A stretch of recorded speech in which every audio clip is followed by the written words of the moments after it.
Hello दोस्तों, मेरा नाम है जयप्रकाश और आप सुन रहे हैं रीडर्स जर्नी। आज हम जिस जातक कथा के बारे में सुनेंगे उसका नाम है अरन्ना जातक। बोधिसत्व एक समय तपस्वी थे।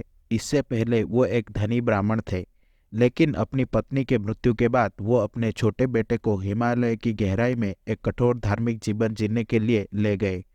कई वर्षों के बाद सीमावर्ती क्षेत्र के कुछ डाकुओं ने लूट और दासों को लेने के लिए एक शहर पर हमला किया।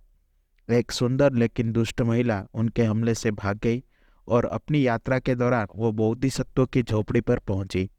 वो बोधिसत्व फल इकट्ठा करने गया हुआ था, लेकिन उसका बेटा घर पर था और इस महिला ने तुरंत उसे अपने साथ सोने के लिए आकर्षित किया। तब उसने उससे कहा कि उन्हें चले जाना चाहिए और सभ्यता में रहना चाहिए।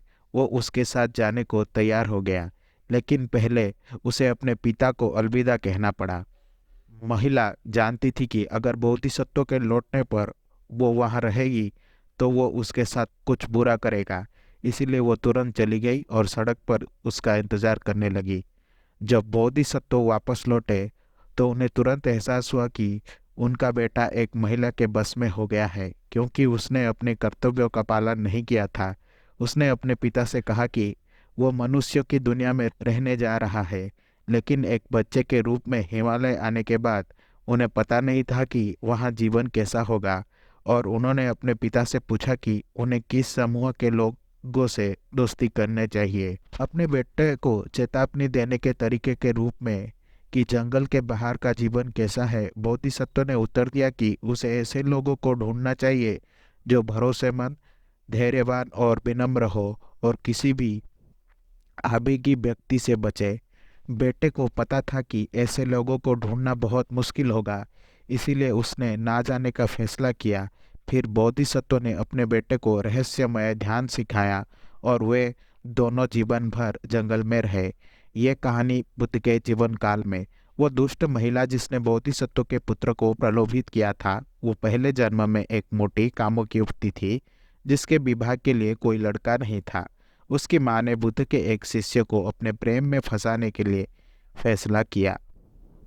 उस सुबह जब वो अपने घर के पास से गुजर रहे शिष्यों को भिक्षा दे रही थी, माँ एक ऐसे व्यक्ति की तलाश कर रही थी जिसे अच्छे भोजन की लालसा से लुभाया जा सके। आखिरकार उसने एक शिष्य को देखा जिसने अपनी उपस्थिति के बारे में चिंता नहीं छोड़ी थी। उसकी आंखों के कोने के तले सने हुए थे, कुछ बाल नीचे लटके हुए थे।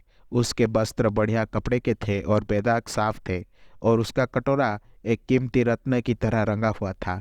माँ को पता था कि वो उसे भ्रष्ट कर सकती है, इसीलिए जब वो दरवाजे पर आया तो उसने उसका कटोरा लिया और उसे घर में सबसे अच्छा खाना खाने दिया और आमंत्रित किया जो भी वो दे सकती थी। जब उसने खाना खत्म कर लिया तो उसने उससे कभी भी दोबारा आने के लिए कहा। उसने उसका प्रस्ताव स्वीकार कर लिया और वे एक दूसरे की अच्छी तरह से जानने लगे। जब माँ को लगा कि ये सही समय है तो माँ ने अपनी योजना का अगला कदम उठाते हुए शिष्य को बताया कि उनका घर एक खुशहाल घर है, लेकिन इसे बनाए रखने के लिए उनके पास कोई बेटा या दामाद नहीं है। अगली बार जब शिष्य आया तो उसने अपनी बेटी को सजवाया और स्त्री चालों से बहकाना शुरू कर दिया, और ये काम कर गया। वो उसकी शक्ति के अधीन हो गया और संग छोड़ना चाहता था। बुद्ध ने उसे ये कहानी सुनाई ताकि वे जान सके कि इसी महिला ने उसे नुकसान पहुंचाया था, और पिछले जन्म में जब वो हिमालय में रहने वाला युवा तपस्वी था, उसे आध्यात्मिक जीवन से दूर करने की कोशिश की थी। आशा करता हूँ कि आपको ये जातक कथा अच्छी लगी होगी। अगर आपको मेरी वीडियो पसंद आई तो इसे लाइक करें और शेयर करें, और ऐसे वीडियोस देखने के लिए मेरे चैनल को सब्सक्राइब करें।